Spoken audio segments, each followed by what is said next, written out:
itulah. Aku dah kat border dekat mall dulu. Waalaikumsalam. Ya. Bang, maaf diganggu. Okay, So saya nak promote, kami ada buat event. Kalau abang ada kelapangan boleh datanglah. Event apa ni? Dan kamu. Oh, konsert Ya, konsert. So macam-macam ada 2 hari, 26 dengan 27 Julai. 1 hari bang, tiket semurah RM80. 1 hari 10 line up. Banyak band ada bang, ada Hujan, ada Butterfinger, ada Promok, Mid Uncle Hussein ada, Salam Music pun ada, Metal Asia pun ada, Mid Uncle Hussein pun ada bang. Gila, 21 band bang. Gila-gila punya band. 1 hari 10 band. Wow. So total 21 band, 2 hari 150, serendah 150. Uish, steady.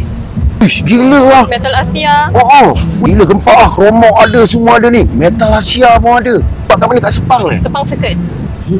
Siapa dia punya organizer ni? Question event. Question event. Uish, kat Sepang 2 hari. 2 hari. Bang, 2 hari bang tengok harga 150 je. Uish, gempak lah.